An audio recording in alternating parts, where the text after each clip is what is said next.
Buongiorno a tutti ragazzi, benvenuti in questa prima puntata di Neapolitan Power Podcast. Oggi iniziamo questa serie dedicata appunto alla storia, a tanti aneddoti su Neapolitan Power. Con noi c'è un ospite d'eccezione, una persona che davvero ha attraversato tutto questo, diciamo, movimento in prima persona alla grande. Un amico, ormai ci siamo conosciuti dal punto di vista musicale ed è stato bellissimo collaborare, poi insomma ne parleremo dopo.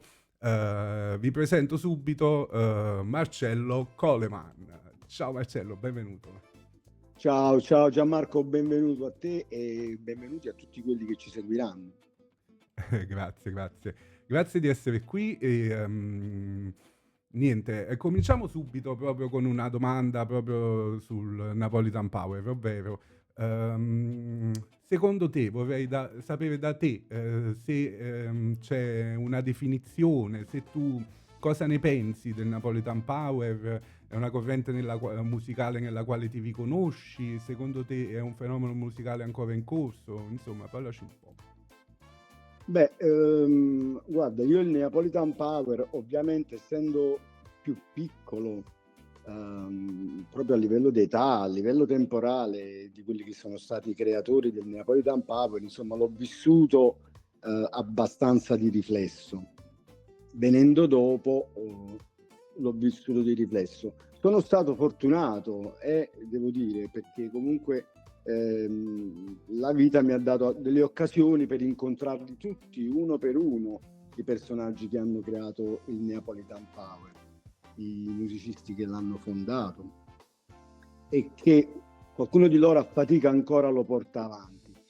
Che ci sia ancora un Napolitan Power, io insomma non penso. È per una questione proprio temporale, cioè il tempo è passato. Ma secondo te, no? Perché la mia curiosità è questa, perché la musica napoletana è tantissima, no? Ma non tutta la musica napoletana è Napolitan Power. Cioè, che cosa deve avere un artista, un gruppo, secondo te, per essere ascritto un po' a questo genere? Beh, prima di tutto dovrebbe essere nato negli anni 60. Quindi per te è cosa proprio una cosa ragionevole, sì. temporale, cioè per te è un fenomeno chiuso in quell'epoca. Io personalmente penso di sì, Mm. perché era proprio il momento in cui una faccenda del genere si poteva sviluppare. C'erano le energie, c'erano i personaggi. Oggi effettivamente la cosa è un po' cambiata. Napoli continua ad avere tantissima musica, buona, non sta a noi deciderlo, però Napoli continua ad avere il suo, tra virgolette, Neapolitan Power, ma che è proiettato verso un'altra dimensione, non è più quella della scoperta, della ricerca e della volontà comunque di creare un qualche cosa di praticamente nuovo. Oggi è difficile creare qualche cosa di nuovo perché i musicisti sono talmente tanti, cioè siamo talmente pervasi e invasi da tantissima musica e ne siamo anche soggiogati, per cui è difficile che comunque pure chi volesse farlo, chi riuscisse a farlo, venga riconosciuto in un panorama così ampio di musicalità. Ho capito, ho capito. Quindi esiste magari forse una sorta di Napolitan Power 2.0, no? Di qualcuno di seconda Facciamo così, generazione. diciamo così, esiste un Napolitan Power 2.0 che Mm. si è un po' discostato da quella che era la ricerca, continua casomai a viaggiare su quell'onda, alcuni continuano a viaggiare su quell'onda, ma ovviamente non è più una novità. Ok. Forse, che ne so, forse gli Osanna sono gli unici che continuano ad avere, capito, quello spirito di quel tempo, cioè proprio loro si dipingono la faccia, fanno comunque un progressive alternativo, forse sono gli unici rimasti che seguono, insomma, che sono veramente l'ultima scia di quell'onda. Per il resto, insomma, è tutta roba nuova, insomma, i ragazzi sono molto più giovani, sono stati influenzati da tutt'altro. Ho capito. Non c'è un altro James, non c'è un altro Tony, non c'è un altro, capito? Non c'è un altro Franco Del Prete, non c'è un Ciervo, non ci sono più. Ovviamente la cosa si è modificata, non è male, non è male come cosa, però la cosa si è ovviamente modificata. È difficile quindi, insomma, eguagliare la storia che ci ha preceduto praticamente dal tuo punto Ma di questo vista. vale però per tutto il mondo e per tutta Sì, la musica, è difficile eguagliare anche un Bob Marley. esatto, in effetti è una giusta riflessione. Comunque andiamo avanti perché vorrei che magari qualcuno che non ti conosce scoprisse qualcosa di più su di te, proprio sulla tua persona. Per esempio, io sono curioso di chiederti se Coleman è un soprannome o se è il tuo cognome proprio. No, Coleman è veramente il mio cognome, perché io sono figlio, come James, insomma, di un padre nero americano, afroamericano, e di una madre bianca napoletana di Posillipo. Tuo padre Anche anche se era un militare? mio padre era un militare in pensione, Ah, ok. sì, era un militare in pensione ed era un musicista, suonava, Ah, il suo strumento era il clarinetto e suonava anche il flauto traverso. e che tra E l'altro è un cognome proprio da musicista, perché nel jazz c'è Ornette Coleman, c'è Coleman Hawkins, Coleman però, Hawkins. però tu devi premettere che comunque Coleman è un cognome abbastanza comune in Sì. America, soprattutto per gli afroamericani, perché ok. ovviamente è la discendenza degli schiavi, come voglio dire, come ricorda Malcolm X, ci hanno snaturato anche del cognome stesso, per cui ovviamente i miei avi sicuramente non si chiamavano Coleman, ma questi cognomi venivano dati a tutti gli schiavi dagli stessi schiavisti, gli davano il loro cognome, per cui io, secondo, ho fatto una piccola ricerca qualche tempo fa e più o meno ho scoperto che comunque lo schiavista dei Coleman era un olandese, poi si scriveva con la K, quindi ecco, ci hanno snaturato da questo cognome, però sì, è proprio il mio cognome. Ah, ok, bene. E per esempio, mi fai venire in mente che queste tue origini, no? Posso dire miste in qualche modo, come un po' lo erano quelle di James Senese, di Mario Musella, ma anche guardando fuori, anche Bob Marley aveva delle origini Sì, simili. assolutamente. Secondo te, sul tuo avvicinarti alla musica, hanno influito, nel senso che nella tua giovinezza, ad esempio, io studiando James scopro che lui in giovinezza ha avuto molti problemi di integrazione, e che questi problemi poi l'hanno portato a, tra virgolette, a esprimersi con la musica, un po' come dando voce anche alla propria incertezza e cercando una sicurezza nella musica. Per te è stato anche così? O è una cosa diversa, hai vissuto tranquillamente a Napoli, nessuno ti ha dato fastidio? Guarda, quando sono nato io, ovviamente i neri erano molti di meno in città, eravamo veramente pochi. Il fatto che ci si sia avvicinati alla musica è per un fatto personale, proprio di musicalità interna, che cercava una via di, insomma, di espressione. Io canto veramente fin da bambino, cioè veramente ero un bambino e già cantavo. Ma la questione principale, secondo me, ecco, è che problemi di integrazione sicuramente. Con chi non avevi problemi di integrazione erano appunto gli artisti, i musicisti, i pittori, gli scultori, chi ovviamente aveva una sensibilità completamente diversa e in sostanza gliene fregava del colore della pelle, per cui ecco, si stava bene fra musicisti. Io con i musicisti sono sempre stato bene, non ho mai avuto problemi di integrazione. Li ho avuti a scuola da ragazzino, da bambino, quando sentivo gli altri bambini gridare mamma, mamma, c'è il bambino negro in classe. Poi che cosa succede? Succede che quando sei piccolino, sei carino, sei il cioccolatino e tutte le mamme, tutte, capito? Capito, ti coccolano tutti. Poi diventi grande, compi 18 anni, 20 e diventi un negro. Ho capito. Quindi tu mi racconti che hai iniziato da giovanissimo con la musica. Sì, da bambino proprio, già cantavo nel coro della chiesa, cantavo nel coro della scuola. Ogni occasione per cantare era buona. Quindi tra le tue prime proprio cose, mo inizio a tirare fuori un po' di cose anagrafiche. Ne ho fatte tante, Perché sono tante, ho fatto una selezione, mi dispiace se non cito qualcosa, ma hai fatto talmente tante cose belle che è stato difficile scegliere di cosa parlare in particolare. Comunque, tra le prime cose c'è una tua presenza nella band Bisca, vero? Che è una band storica di Napoli, è iniziato eh. subito alla grande.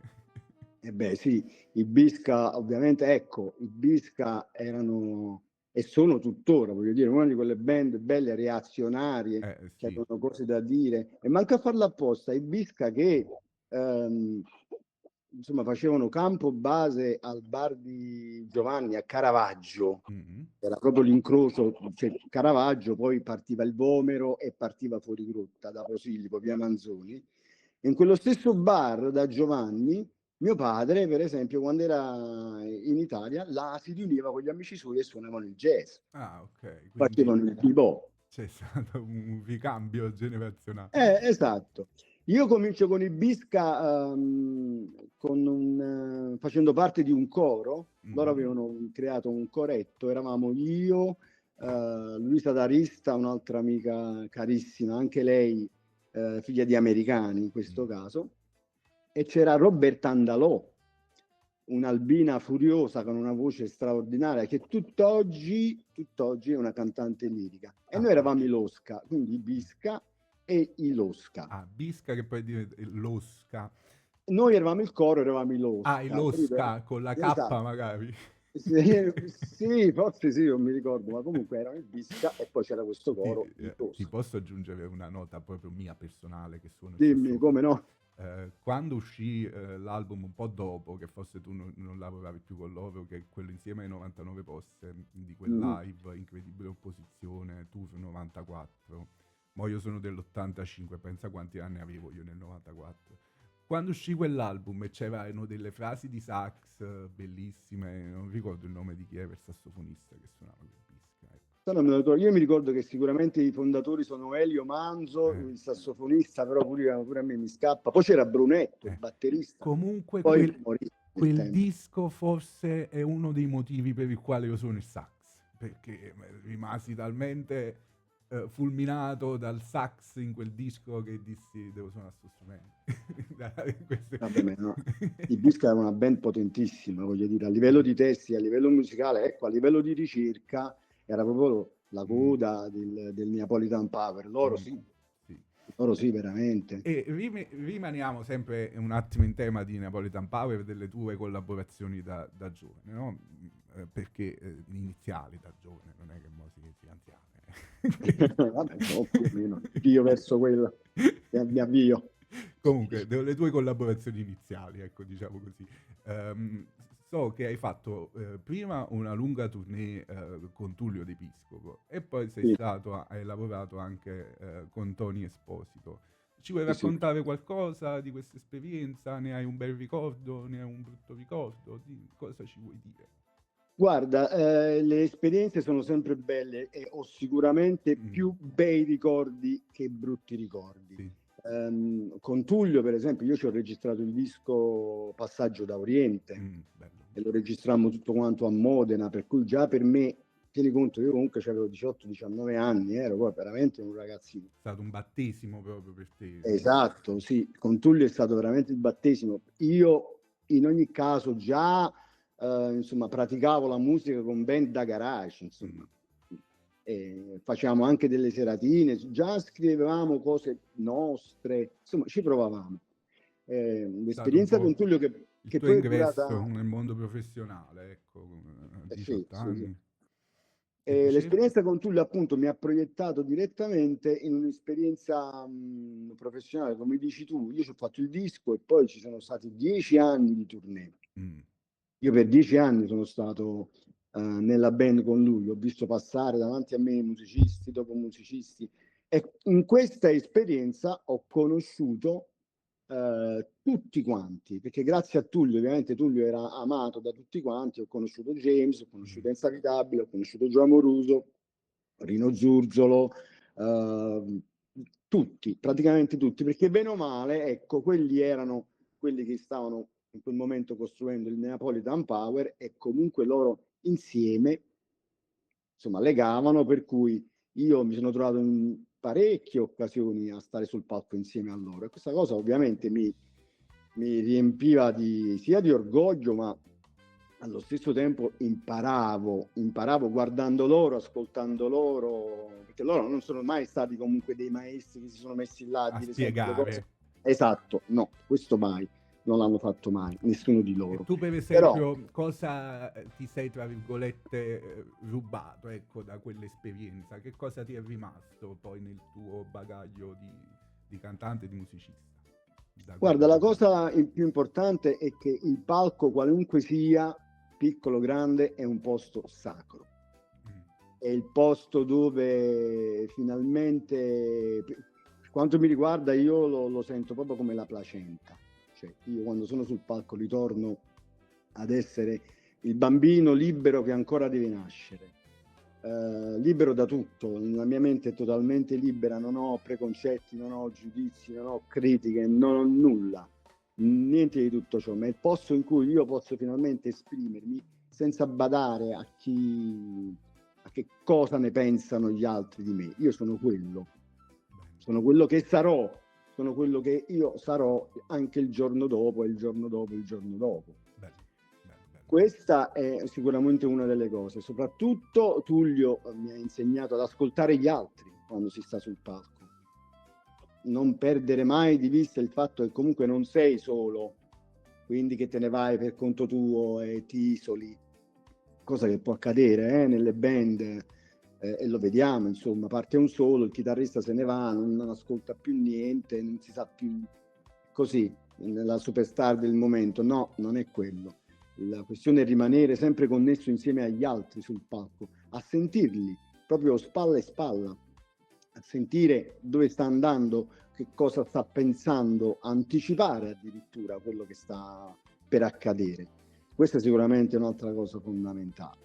Sì, perché poi si dice sempre, lo dico anch'io, che per conoscere una persona ci devi suonare insieme, ci devi condividere il palco, e poi lì scopri veramente la sua energia e riesci a comunicare con lei, cioè si entra veramente in un contatto anche profondo, no? Quando si sta sul palco, certo, con gli altri, con la gente, e quindi è giusto ascoltare gli altri, è importantissimo, perché non sei solo tu lì a comunicare la tua energia, ma ci sono anche gli altri e bisogna fare fronte comune. Alcuni fanno queste prove tipo di parlare da soli così, però esatto. Lascia un po' il tempo che trova. Qualcosa di buffo, di particolare che ci puoi raccontare su questi anni? Dai, una storiella, una cosa per Guarda, noi. quello ti posso raccontare che, per esempio, quando stavo con Tullio,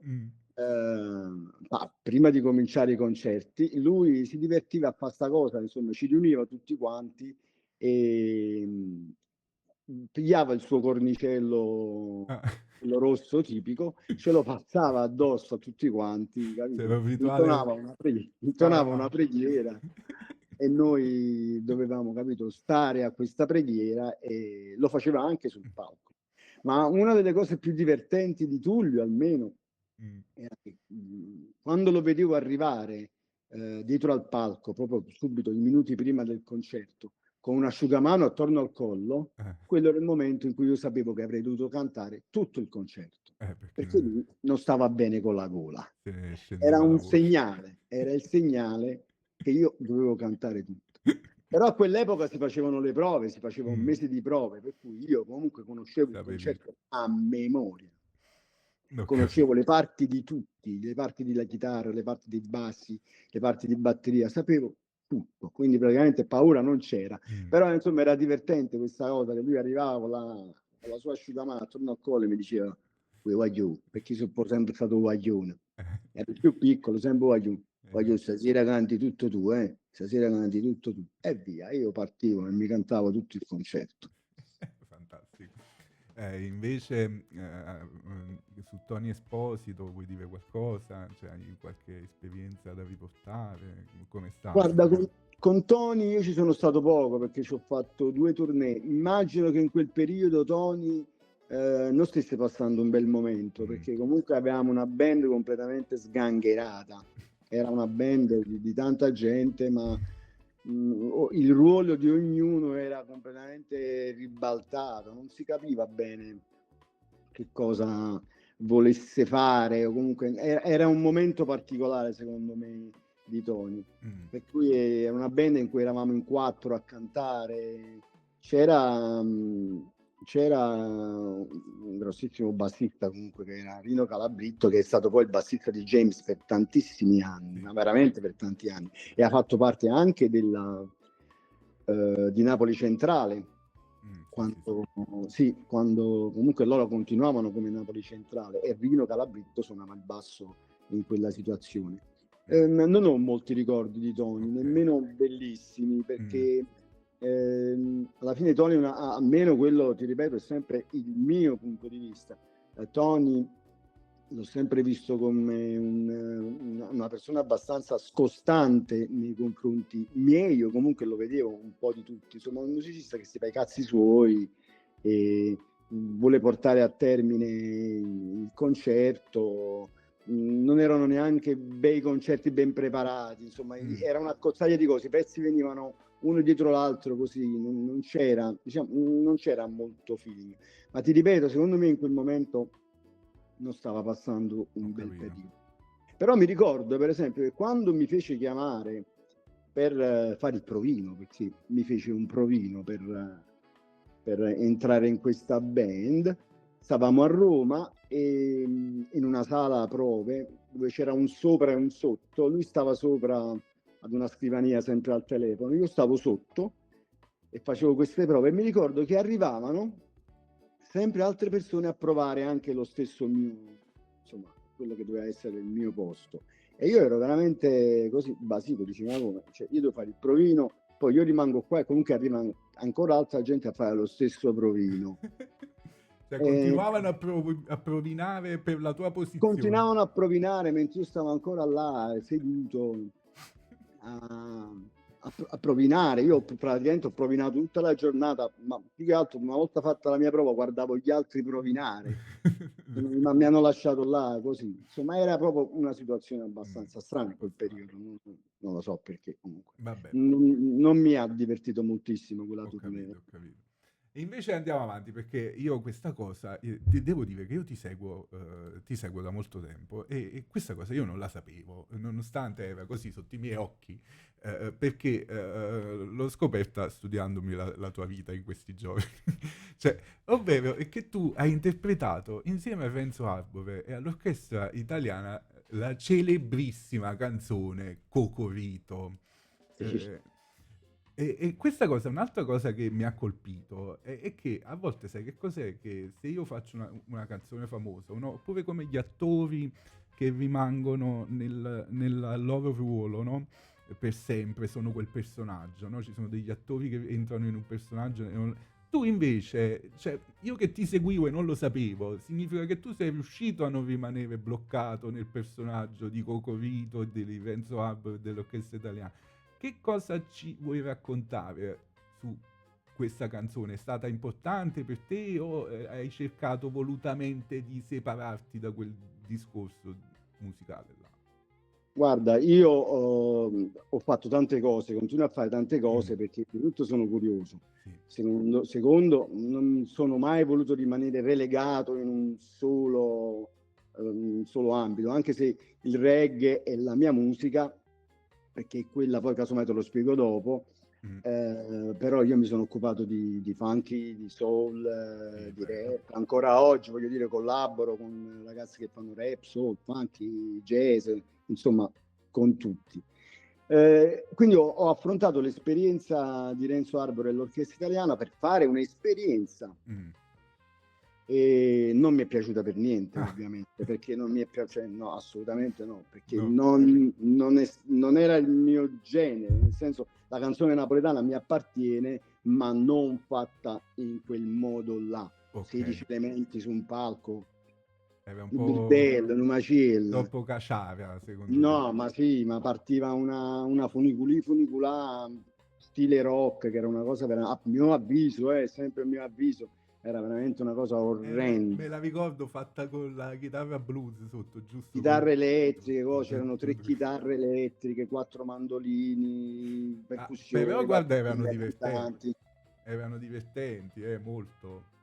Sì, appunto erano divertenti, erano un cartone animato, insomma, niente più che altro che un cartone animato. E poi la E tua... io ho fatto fatica a scrollarmi di dosso Cocorito perché Mm. ovviamente non appartenendomi e poi insomma sai, il napoletanismo a profusione, per cui dopo quella cosa mi chiamavano tutti Cocorito, capito? Era partita questa spersonalizzazione, questo Mm. tentativo di spersonalizzazione. Io fortunatamente ho sempre mantenuto la mia situazione musicale, per cui insomma a un certo punto, fatto 1 anno e mezzo mi pare di questa esperienza, me ne sono tirato fuori perché Ho non mi capito. apparteneva proprio, non mi apparteneva quel modo di fare le cose, la musica napoletana. Ho Cioè capito. partiva una Malafemmina che era un BPM di 20, capito? Durava una cosa tipo 1 ora e mezza, una wall era esagerata, Senti, mamma mia. invece Arbore come persona, com'è stato lavorare con lui? Cioè, Guarda, mai visto e mai sentito, non mi ha Ah, mai non... pagato, mai. non Lo, siete... lo vedevo sul palco nel momento della performance, poi non l'ho visto più, per cui non lo vedevo più, per cui non ti saprei dire com'è, come non è, Strana mai sta cosa. visto. Un paio di sere che sono stato a cena insieme a tutti loro e c'era anche lui, si Mm. divertiva tanto a raccontare queste barzellette che erano sempre le stesse. A me queste cose ovviamente cioè, non mi interessavano, io vengo dall'underground, Infatti. cioè, questa roba non mi interessava, io volevo solamente fare un'esperienza. Nel momento in cui mi sono reso Mm. conto che l'esperienza era faticosa perché comunque i viaggi erano tanti, era incasinata, imbordellata, non si capiva. Guarda, ti posso raccontare un aneddoto. Vai. Ormai erano già mesi che l'orchestra non suonava, tipo 6 mesi erano passati dall'ultimo concerto, mi chiamano e mi dicono Marcello c'è da andare a fare un concerto in Sicilia. Mm. E io dico, ah, benissimo, quando è che facciamo le prove, no? Per andare a fare questo concerto? Non si suonava da 6 mesi. E la produzione mi risponde, no, ma quale prove? Andiamo là e suoniamo. Che io rimasi un attimo così, dissi, aspetta un attimo, sì, se noi non dobbiamo, dopo 6 mesi che non suoniamo, dobbiamo andare a suonare, non facciamo le prove, due sono le cose. O siamo la Filarmonica di Londra, o siamo veramente un cesso. Adesso, Sant'Arpino, scegli tu fra le due. Io, onestamente, scelgo la seconda. Non Cioè, penso che la filarmonica suoni senza provare. eh sì, perché dopo 6 mesi almeno una prova, voglio dire, no? Non si suona da 6 mesi, 16 elementi, Mm. vogliamo mettere un po' a posto le cose, vogliamo ristabilire un po' le parti, vogliamo ricordarci soprattutto chi entra, chi esce, chi fa. No, onestamente, no, questi sono segnali che mi facevano capire, no, grazie, Quindi non mi appartieni, non mi non appartieni. condividevi non solo poi la visione musicale, anche poi proprio la visione di approccio Sì, è allo un svolgersi approccio, sì, sì, bravo, un approccio proprio, cioè, un po' eh, superficiale, secondo te. superficiale, Mm. andiamo, che succede, succede, tanto alla fine i concerti erano veramente, erano tutte convention, Mm. la convention dei farmacisti, la convention dei salumieri, la convention di quelli che facevano le lavatrici, la convention di quelli. Alla fine io, ti ripeto, partiva una funicolà hard rock e c'era gente davanti a me seduta che dormiva, E li dormiva. dovevate svegliare. Ma non si svegliavano nemmeno, era gente stanca ormai, ma dormivano. Erano quelle... Ma proprio l'ambiente, la cosa, non mi piaceva. Ho resistito 1 anno perché volevo fare l'esperienza, però onestamente l'esperienza non mi è piaciuta, Ok, non mi ok, ci apparteneva sta. e l'ho lasciato. Ci sta, e anche che ti sei poi, tra virgolette, scrollato di dosso quest'icona di Cocorito, secondo me Sì, ci ho messo tempo, ci è hai voluto un fatto sacco anche di bene tempo, a questo punto. perché, perché Cocorito fu anche la sigla di un programma che Mm. facevo in televisione, per cui ogni settimana ritornava questa cosa e la sigla era un video che Perseguitare. avevamo registrato, eravamo tutti vestiti da, mi pare, da pirati, io c'avevo questo sì. pappagallo sopra la spalla, finto, era una cosa che Devo continuava. dire che c'è impressa questa cosa nei miei ricordi di bambino che guardava la televisione e adesso mi hai sbloccato proprio una cosa, quindi eri tu No, quello col pappagallo. sì, è una cosa orribile, è una cosa orribile. Ci ho messo Fantastico, tempo, fantastico, anche grazie perché, per la comunità. diciamo, anche perché parecchi della band non me l'hanno perdonata sta cosa, continuavano a chiamarmi Cocorito, quando io li pregavo, quando io li pregavo, dicevo, vabbè, adesso comunque lo scherzo è finito. Io sono uno che sa scherzare, so stare agli scherzi, sono anche molto autocritico, autoironico, insomma. Però dopo, capito, dopo 6 mesi e basta, insomma, che continuate a chiamarmi Cocorito, mo mi comincia ad andare, insomma, un po' in quel posto. Ok, E ho quindi capito. cominciavo a rispondere Mm. male anche a loro, non Ti è c'avevo stato più stretto a un nessun certo feeling, punto. Sì, non sì. c'era nessun feeling per me ormai con loro, era diventata una tragedia per me. Andavo a pagare la tangenziale, quello mi guardava, ma tu sei Cocorito, e io dicevo, no, no, guarda, ci sono io, me lo dicono tanti, ma non sono io. Hai iniziato a dire proprio non sono io. No, non sono io. Veramente, ho cominciato proprio a dire, no, ma vi state sbagliando, lo so, me lo dicono molti, ci somiglio, ma non sono io, state Ok, tranquilli. ok. Perché ho capito allora perché non lo sapevo. Quindi poi hai iniziato, passiamo avanti allora, già ci siamo dilungati troppo su Cocorito. Allora, che però io adoro, cioè, la tua voce là è fantastica, te lo voglio dire, perché è proprio la voce caraibica adatta, perfetta per quella cosa là. Io lo sono andato pure a risentire, quindi cioè, magari ti puoi anche forse più, anche un po' vantare di aver secondo me causato un Ma, successo. no, ma in genere non mi vanto mai delle cose che faccio, insomma, Fido. anzi, a volte me le dimentico pure le cose che Comunque in faccio. quel periodo è stato proprio lì che hai iniziato a fare le tue cose da solista, è vero? Se non mi No, io sbaglio. l'ho sempre Già fatto le le mie cose da facevi solista. all'inizio. Sì, e meno male, Mm. guarda, è meno male, perché comunque ogni volta che poi lasciavo queste esperienze, comunque non mi sono mai trovato, certo ho fatto fatica a rientrare, Mm. però fortunosamente non mi sono ritrovato solo a fare niente. Ho sempre tenuto la Sempre. mia situazione, cioè con loro facevo una serata ogni 2 serate al mese, il resto del mese comunque io lo passavo con la mia band, Esatto, con le mie... chiaramente le cose poi si accavallano, uno ti leggi la storia e ti sembra che vengano tutte una dopo l'altra, belle lineari, No, in appunto no. realtà sono cose una sull'altra. E l'ultima cosa delle collaborazioni che voglio citare, che finora abbiamo lasciato fuori, è quella con una band proprio storica dell'underground napoletano e che forse è una delle poche che va a prendere anche dalla musica delle tue radici, delle sonorità dub. Io ho ascoltato ieri con molta attenzione il disco che tu hai fatto con loro, che è Ah, ti moderno. riferisci a Alma Megretta, quindi ti sei Esatto, sentito da bella spesa. sto parlando degli Alma Megretta, Ok. con i quali tu sei stato il cantante solista per diversi anni, hai fatto un disco con loro, addirittura ho visto che sei andato a Sanremo, ma poi Sì. con una line-up sensazionale, perché c'eri tu con gli Alma Megretta e con te c'erano Clementino, che all'epoca era giovanissimo, era un ragazzino, penso, all'epoca. Era il 2013. Mm. E poi James Senese, cioè stavate in pratica le tre generazioni del Napolitan Power, Sì, perché sì, che sì. tu dici che si è fermato il Napolitan Power. Io secondo me, da osservatore ti dico che ha continuato per generazioni, almeno nella mia visione, è come se ci fosse Napolitan Power 1, 2, 3 come minimo, e quel giorno sull'Ariston stavate tutti e tre le generazioni, ed è una cosa Sì. molto bella. No, è stato bello, quel momento è stato veramente bello.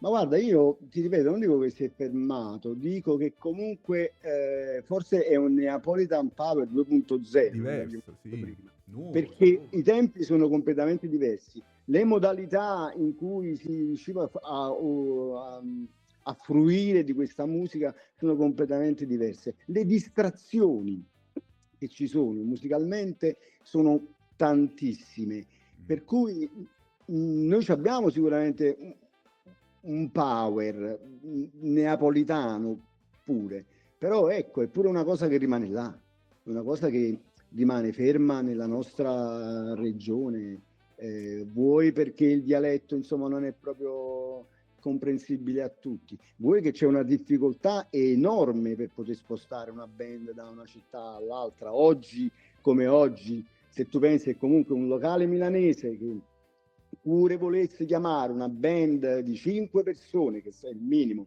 a suonare a Milano da Mazzara del Vallo, dai, va bene? Adesso, quanto gli costa? Solamente di viaggi gli costa, capito, 4.000 euro. Non ne parliamo. Quindi, mentre invece prima si poteva, ti mettevi in una macchina sola, in 2 macchine sgangherate, c'era quel tipo di mood, capito, quel tipo di film. Uno si metteva e andava, e sì, prendevi pure pochi soldi, ma te ne fotteva, però sapevi che comunque andavi e lasciavi un segno. Oggi il segno lo lasci via internet. Se ti va bene, insomma, lasci un segno via internet. Anche lì è molto difficile, perché poi mamma mia, non ne parliamo proprio, perché la concorrenza è spaventosa. È mondiale. È mondiale. Non è più, sai, me ne parto da Napoli, vado là, faccio il pizzaiolo, faccio il lavapiatti, poi da lavapiatti a pizzaiolo, poi da pizzaiolo faccio l'imprenditore. No, non è così. Mo se parti da Napoli, arrivi a Londra, se ci arrivi, per fare il lavapiatti, è capace di fare il lavapiatti per tutta la vita. No, io ci penso sempre a questa cosa. Io l'altro giorno ho conosciuto una signora che mi ha dato tutti degli aneddoti sull'infanzia di James Senese. E mi sono reso conto che quando James Senese ha iniziato a suonare, cioè, lo conosceva solo lui il sassofono, cioè non si sapeva proprio cosa fosse il sassofono in quell'epoca. Quindi era uno dei 3-4 sassofonisti che stavano a Napoli. Io adesso nella mia città, se esci qua fuori alla porta, ce ne stanno 10 di sassofonisti, io li sento che studiano intorno a me, cioè è tutto moltiplicato e quindi è molto più difficile arrivare in cima. Ma non divaghiamo. Ma perché il discorso è partire per arrivare in cima. È quello, secondo me, tra virgolette, l'errore. Sì, certo. Uno deve partire per farsi il viaggio, no? Per arrivare in cima. Vedi Daniele Sepe comunque. Esatto. Daniele che alziamo le mani, voglio dire, a Napoli. Che è un altro con il quale hai collaborato, perché sei nel disco. Con Daniele sì. Con Daniele ho fatto tante piccole cose, ma ci ho fatto anche 2 pezzi negli ultimi 2 capitoni che ha fatto. Ecco, vedi Daniele, per esempio, sì. Non solo un grande musicista, è capace di suonare qualsiasi strumento, ma si è messo in gioco anche facendo cose completamente diverse da quelle che sono il jazz, creando, capito, mettendo insieme persone, quindi ha dato la possibilità a altre persone di essere riconosciuti, almeno di fare uno step in più, come Sansone, come Tartaglia e come sì, perché poi la maschera, insomma, capito? Io lo conobbi là, proprio con Daniele noi troviamo un seguito, cioè lui ti prende, anche se Daniele non è simpaticissimo, però lui ha questa cosa che prende, porta con sé e poi lascia agli altri la possibilità di esprimersi per conto loro. Però ecco, lui dà una mano enorme. Io lui l'ho conosciuto in un momento poco prima che facesse il primo Capitan Capitone, nel quale aveva dei problemi di salute e non poteva suonare. E quindi quel disco, quel lavoro lì è nato anche dall'esigenza sua di mettere su qualcosa un po' da direttore artistico, perché aveva dei problemi alla mano. Sì, è stato operato, sì. E in quel periodo gli venne quest'idea di dire mettiamo insieme e poi ha fatto un po' il Miles Davis della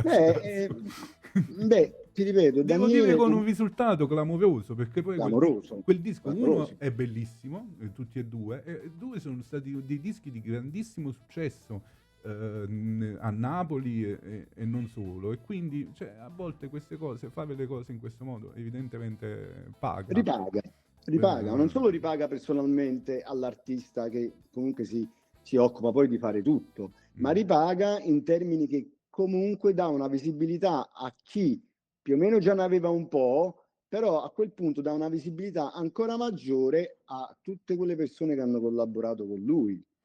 Entriamo un po' nel vivo del tuo lavoro, dai, passiamo un po' avanti, perché ci sono dei brani tuoi che io sono molto legato, in particolare Vena Nera, perché questa cosa della sabbia nera che noi abbiamo è una cosa che io mi vanto sempre con tutti i miei amici che vengono da fuori, perché mi rendo conto che avere le spiagge di sabbia nera, io ho vissuto a Torre Annunziata per anni, e nei tuoi dischi ci sta molto questo riferimento all'ambiente, al Mediterraneo, il tutto poi in una chiave sempre internazionale, c'è il reggae, c'è il blues, c'è il soul.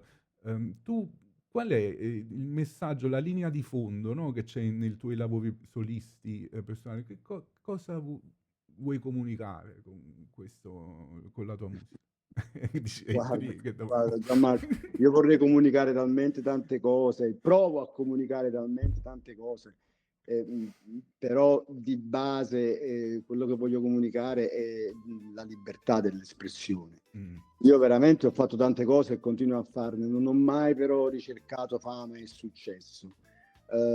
Quello che sicuramente ho ricercato e ricerco ancora è quello di essere amato, di essere voluto bene. ok, bello. Io sono una brava persona, Eh sì. per me è fondamentale avere a che fare con brave persone, brava gente, perché la brava gente è quella che mi stimola a fare delle belle cose, almeno io provo a fare delle belle cose.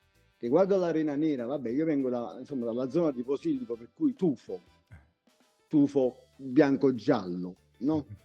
Perché per me, io sono nato alla Gaiola, Trentaremi, tufo. Mm, Quando nell'arco della mia vita ho conosciuto musicisti invece dell'altra parte, quindi Barra, San Giovanni, San Giorgio, del lato vesuviano. il lato vesuviano, e io personalmente ho visto quell'arena fatta così. Io per primo sono rimasto veramente, ho trovato qualche cosa di ancestrale che mi ha riportato immediatamente alle mie radici. Sì. Perché con Pomce, voglio dire, ecco, Pomce è perché noi da là veniamo, cioè in realtà i napoletani vengono da quello, vengono dall'esplosione del Vesuvio, vengono Io da mi quella... chiedevo proprio riguardo a Pomce, no? Perché ho visto la copertina, ci sta questo Pulcinella, ma poi Pomce, che cosa vuoi dire? Pomice, pietra pomice. Pomice, sì, la Eh, Pomice. per esempio in questo disco mi sembra ci sia tutto un concetto di fondo, no? È un concept album, come si dice? Guarda, io ho provato a fare un concetto album. Tieni presente che me lo sono prodotto da solo, me lo sono suonato praticamente quasi tutto da solo. Non è un disco bellissimo tecnicamente, lo sapevo già. No, ma è sincero, non... Però ecco, sì, io con quel disco volevo festeggiare i miei 35 anni di attività. E sì, è un disco sincero. Racconta della mia provenienza, insomma, mi venga a Napoli, sono napolitana. E, Si sente che è anche molto napoletano, ma è anche molto reggae, che poi che tu sei emblema proprio del reggae napoletano, di questa fusione. Ecco, ma una domanda che ti volevo fare forse all'inizio, ma il reggae quando l'hai incontrato nella tua vita? Come è capitata questa cosa del reggae? Come mai ti sei innamorato proprio del reggae? Mi sono innamorato del reggae perché fino a prima di sentire il reggae io ovviamente sentivo la fusion, sentivo la musica soul, sentivo il jazz rock, tutta questa musica bellissima che mi affascinava, piena di accordi, di frasi, di fraseggi, di tecnicismi mostruosi, musicisti veramente stupefacenti. Io vengo da Stevie Wonder, come da Earth, Wind and Fire, dalla poetessa Johnny Mitchell al poeta James Taylor, il Crosby, Still Nash Young, country music, tutta la musica americana che ci arrivava, capito, addosso. Quando invece ho sentito Marley per la prima volta e mi sono reso conto che due accordi, le parole giuste e tantissima anima e tantissimo pathos potessero addirittura superare, capito, tutto quel marasma di note che io avevo sentito fino a quel punto. Io cantavo Jarreau, cantavo Benson, cantavo Chaka Khan, cantavo Anita Baker. Quando io ho sentito Marlo, ho detto, cazzo, ma si può fare? Cioè, due note, due accordi, tanto pathos, le parole giuste, la verità, È detta la verità. un grande messaggio eh, da comunicare. Esatto, un grande messaggio da comunicare, basta questo, allora, cioè, questo pure può bastare a riempire le anime delle persone di bellezza. E allora ho trovato proprio la mia pace, ho trovato la mia pace. Non che non mi piacesse, mi piace ancora sentire Stevie Wonder, come ti ripeto, se devo sentire una poetessa, un poeta, io mi vado a sentire Johnny Mitchell, mi metto là, sto tranquillo e capisco e vedo, hai capito? Cioè, sento questa roba e vedo, sicuramente vedo, ma con Marley è stato veramente, cioè, un'apertura totale.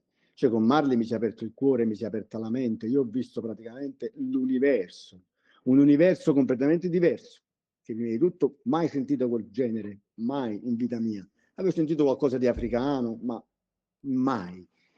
E poi ti ripeto, due accordi e vai veramente, yeah, È yes. una potenza talmente Straordinario. universale che talmente ancestrale come musica Sì, che sì, ti entra dentro. Io posso dire di aver avuto, secondo me, nella vita la stessa epifania quando ho scoperto Bob Marley, perché è proprio è un messaggio talmente forte che ti arriva, anche se non capisci le parole. Da ragazzino io non capivo sì. che cavolo dicesse Bob Marley nelle canzoni, da bambino. Tu forse parlavi già inglese. eh, Io parlavo un po' eh, inglese, però nei dischi, nei mm. 33 giri c'erano i testi, che era la cosa fondamentale, Quando capito? ho Tu ti mettevi e iniziato leggevi. a capire cosa diceva effettivamente, ti arrivano dei messaggi così belli e così puri di amore universale, di libertà, di uguaglianza, che siamo oltre le canzoncine smelate di amore che ci possono essere nell'R&B cioè c'è una Sì, cosa sì, sì, sì. veramente No, mm, una potenza stravolgente, guarda, ti ripeto, una potenza che praticamente mi ha aiutato a sopravvivere. A me personalmente mi ha aiutato proprio a sopravvivere, ad andare avanti, mi ha dato la forza di andare avanti. Ancora oggi, voglio dire, io mi sento un pezzo di Marley, ma ancora oggi se io mi trovo una dancehall, ti sarà capitato pure a te, ti trovi una dancehall, c'è tutta quella roba bam, bam, bam, bam, cioè basta che esce un pezzo di Marley e tutto. Allora, l'ho fatto sentire un paio di settimane fa a mia figlia per la prima volta, che ha 10 anni, quindi insomma è ancora quasi tabula rasa sui gusti musicali, e mi chiede da allora in continuazione, quando mi viene in macchina: papà metti Bob Marley, papà metti Metti il bomba, Get sì, Up Stand Up, è troppo bello, fammi sentire, fammi sentire. sì, Cioè arriva transgenerazionale, quindi sì, se sì. ci vuol dire che c'è impresso dentro l'energia giusta. Energia vera, voglio Mm, dire, un'energia divina. Qua parliamo di divinità, non sì. parliamo più di, capito, di, ecco, faccio il musicista perché devo arrivare là, in cima. Oppure, no, non c'è, questa cosa non c'è. Ti ripeto, non esiste, almeno per me. Per me la musica è sempre stato un viaggio. Io sono grato al fatto che io sia così musicale, Mm. perché il fatto di essere stato musicale, ecco, non mi ha fatto soffrire discriminazioni razziali pesanti, perché bene o male, voglio dire, a parte il sociale che è quello che è, non si cambierà. Però ecco, la musica mi ha aiutato a stare insieme a persone di cui questa cosa non gliene fregava proprio niente, per cui mi hanno abbracciato, mi hanno... Sì, perché poi la C'è stato musica, bisogno di integrarsi, era naturale che fossimo tutti quanti diversi, perché la diversità è la cosa più bella che c'è. perché poi la musica è il linguaggio universale per eccellenza, sembra una banalità, e Sì, sì, quindi, sì, ma sono non, convinto anch'io. ma non lo è. Cioè, se non è una cosa banale, cioè la musica è veramente passa ogni barriera. A proposito di barriere, perché tu non ci stai parlando dall'Italia. No, no, no. Io fare un po' i fatti tuoi. Allora, io so che tu sono molti anni che vivi all'estero. Sì. E praticamente so che stai in Europa, in centro Europa, non voglio dire dove per privacy. Allora, ma se tu dovessi consigliare a macchina del tempo, torni indietro nel tempo e trovi te da giovane a Napoli, no? Gli diresti resta a Napoli o gli diresti vieni qua dove sto io all'estero? Cioè, un giovane secondo te che cosa deve fare? Anche se tu poi, diciamo, sei, tra virgolette, andato via da grande, ma tanti giovani oggi, no, vanno via da Napoli. Secondo te fanno bene o dovrebbero rimanere a Napoli? Domanda Guarda, questa domanda insomma è da 1 milione di euro. abbastanza, no, abbastanza difficile perché, ti ripeto, è sempre una questione di tempi. 30 anni fa, 40 anni fa, come ti ho detto prima, un ragazzo partiva da Napoli, cominciava da lavapiatti e poteva diventare imprenditore. Oggi non è più così. Mm. Oggi un ragazzo che si sposta da Napoli per fare musica, o insomma dal sud Italia per fare musica e venire in Nord Europa, non trova sicuramente una situazione così, diciamo, semplice e così amichevole, anzi voglio dire, oggi come oggi il Nord Europa è veramente uno dei posti più ostici dove poter vivere, perché lo vediamo insomma tutti i giorni quello che sta accadendo. L'Europa si sta sgretolando, sta cadendo su se stessa, per tutto perché la concorrenza è tantissima. La concorrenza è veramente spaventosa, quindi o sai bene quello che vuoi o è difficilissimo. È difficilissimo mantenersi a livello economico, perché il Nord Europa è carissimo. È molto costoso. Sì, è difficile perché comunque il Nord Europa accoglie musica da tutto il Nord Europa, per cui i posti come in Italia sono pochi dove poter suonare e la gente è tantissima. La gente è tantissima, ma anche se parliamo di musica etnica, che è quella che forse ai nord europei può essere quella più, insomma, per loro un po' più fruibile, per cui tarantelle, tarante, questa roba qua. Comunque, ecco, vieni, fai una serata e te ne vai. Quindi stai un po'... cioè, non c'è secondo te una grande attenzione sulla musica, un circuito grosso? La musica c'è pure il circuito, ma c'è un circuito che abbraccia praticamente tutta la musica del mondo. Perché quindi, qua dove sto io, fra africani, arabi, rumeni, cinesi, e qua c'è musica di tutti i tipi, per cui voglio dire, gli africani contano, perché gli africani suonano bene, fanno una musica bellissima, però i locali sono 3. Una volta che tu ti sei fatto il giro di 3 locali, devi aspettare in 3 mesi dopo per poterci ritornare, perché comunque nel frattempo stanno girando altre 60.000 band. Ok, quindi cioè, mi sembra un problema che c'è anche qua, perché forse qua pure i locali sono 3 e una volta che te li sei fatti tutti e 3... Purtroppo, guarda Gianmarco, purtroppo le cose sono andate così. Purtroppo, pure quando noi eravamo ragazzi, sì, sicuramente c'erano più locali, ma ti ripeto, c'era una voglia da parte nostra differente di approcciare alle serate. Comunque c'erano locali in cui pure loro, i gestori stessi, erano differenti, ci tenevano veramente a fare la musica dal vivo nei locali.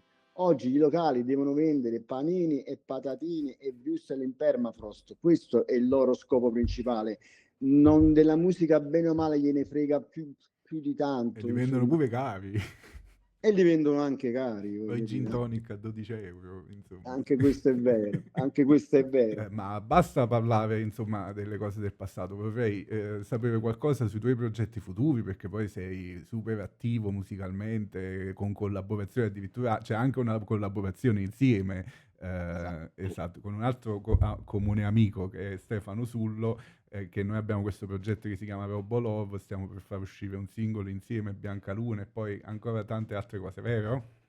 Esattamente, Biancaluna sarà appunto il prossimo progetto in uscita in collaborazione con te, con Stefano, con un batterista molto bravo. Cormorano, che è Antonio Cicci, il ragazzo che abbiamo ascoltato il disco, la recensione, anche lui ha collaborato con noi. È stata una cosa veramente bella, nata così, appunto sul web, quando poi si dice il web allontana le persone, invece noi ci siamo avvicinati. No, appunto, voglio dire, ci sono occasioni in cui il web avvicina sicuramente per creare qualche cosa di bello, ci sono occasioni, insomma, situazioni in cui il web, insomma, la domanda come Hideo Kojima dice avremmo dovuto realmente connetterci, rimane là, la domanda rimane, però poi, insomma, questa è la nostra strada. Sono luci ed ombre, luci ed ombre. Va bene Marcello, io ti lascio, ti ringrazio per il tempo che mi hai dedicato, che ci hai dedicato ai nostri followers, per questo pilota di questa serie di podcast, ed è stato veramente bello iniziare con te questa serie, spero che tu ti sia divertito quanto me.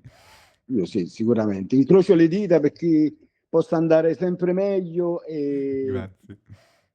tutti i ragazzi che suonano a Napoli, qua giù, senza problemi, continuiamo andiamo avanti. Sosteniamoci a vicenda, gli uni con gli altri. Soprattutto sosteniamoci. Ecco, io faccio un sacco di collaborazioni, ma veramente tante, perché è quello che posso fare. Avessi avuto i mezzi, sarei sceso, sarei andato in giro a cercare cose da produrre. Purtroppo non ho questa facoltà, su questa forza economica. Quello che posso fare, ecco, se qualcuno mi chiede di collaborare, io lo faccio volentieri. È molto bello, grazie. Niente, chiudiamo la puntata. Buona sera a tutti, buona giornata e arrivederci. Buona giornata a tutti. Ciao, ciao.